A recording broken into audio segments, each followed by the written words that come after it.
Voici un petit tutoriel pour t'inspirer et réaliser un top dos nu similaire à celui-ci. Ça, c'était mon prototype. On va en fait découper un rectangle et faire une simple coulisse sur le haut pour tout froncer. Ici, sur mon coupon en soie, l'ourlet est déjà fait. Je vais donc simplement le plier une seule fois et piquer ici. Je te note ici la taille de mon rectangle. Je te conseille de faire un prototype au préalable car il faudra peut-être adapter tes mesures. Je fais un petit 36 avec un tour de poitrine de 85.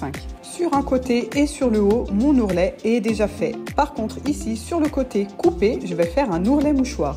Au fer, je marque mon ourlet en pliant à peine 3 ou 4 mm et je pique pile au milieu, c'est-à-dire à environ 2 mm du bord, avec des bons nœuds d'arrêt au début et à la fin. Voici ce que l'on obtient. Et là, je vais découper avec un petit ciseau à broderie tout le long de mon ourlet afin qu'il ne me reste qu'à peine 1 mm de tissu. Et puisque j'utilise de la soie, ça s'effiloche énormément. Je fais donc partir tous ces petits fils. Puis je rabats mon ourlet une seconde fois sur l'envers du tissu comme ceci et je pique une seconde fois pile sur ma couture précédente. Sur l'envers, j'aurai donc 2 piqûres les unes sur les autres. Et par contre, sur l'endroit, je n'aurai qu'une seule piqûre visible. Et un résultat parfait avec un ourlet très fin.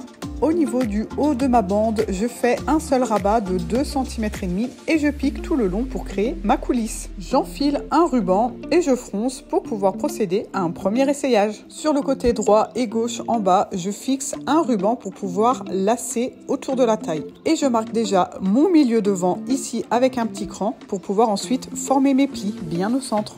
Je noue mes rubans au cou et à la taille et ça donne ça avec plein de volume sur le ventre, ce que je veux justement éviter. Donc, de part et d'autre de mon petit cran, je forme quelques plis bien sur le milieu devant entre les seins. J'ai fait 3 plis de chaque côté et j'ai épinglé tout ça du mieux que j'ai pu. Ne fais pas tes plis tout en bas au bord du tissu car cette partie est amenée à disparaître car elle sera cousue avec la bande du bas comme tu peux le voir ici sur la vidéo. Regarde à plat, ça donne ça. Quand je tire ici, tout ce qui fronce en bas dans l'autre sens, tout ça disparaîtra. Je défonce le haut ici pour avoir mon coupon à plat et vérifier les plis afin qu'ils soient bien réguliers avant de les fixer à la main. Alors ce n'est pas une couture définitive mais juste un bâti pour maintenir les plis le temps de les coudre avec la bande. On n'a plus qu'à refroncer le haut et répartir les plis de façon régulière. Et là, je positionne ma grande règle d'un côté à l'autre, bien au niveau des pointes. Et je coupe en ligne droite. Alors tu peux aussi tracer si tu veux.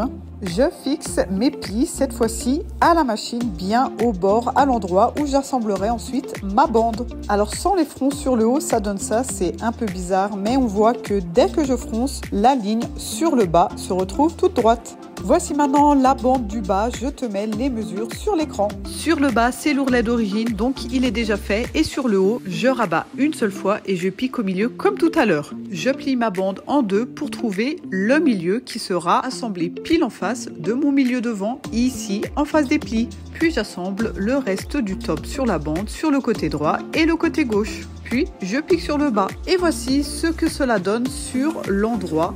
Je repasse au fer doux et je rabats ma bande de l'autre côté de façon à ce que l'ourlet du bas vienne cacher la couture que je viens de faire. J'épingle sur tout le devant et ici sur le reste de la bande, je replie mon ourlet fait précédemment de façon à ce qu'il coïncide avec l'ourlet du bas qui a été rabattu vers le haut. Avant d'assembler tout ça de façon définitive, je fais quand même un essai et la suspense. Waouh, je suis trop contente, ça a fonctionné. Je teste quelques mouvements, tout va bien, ça se casse pas la gueule. Donc la partie bande sur bande, comme je vous ai montré tout à l'heure ici, je vais le fixer à la machine. Et la partie de la bande fixée sur le top, je couds à la main. Le but est de faire des petits points en piquant un peu sur la bande, un peu sur la valeur de couture, un peu sur la bande, un peu sur la valeur de couture, sans prendre le devant du top. Je remplace rapidement la coulisse du haut avec un ruban de satin assorti à mon tissu. Et voilà, c'est l'essai final et c'est plutôt super satisfaisant. J'espère vraiment que ce tutoriel pas à pas t'aura aidé à réaliser toi aussi ton top dos nu avec tes mesures. Merci d'avoir regardé cette vidéo et n'oublie pas de commenter, liker, partager si tu as aimé et abonne-toi pour plus de contenu couture.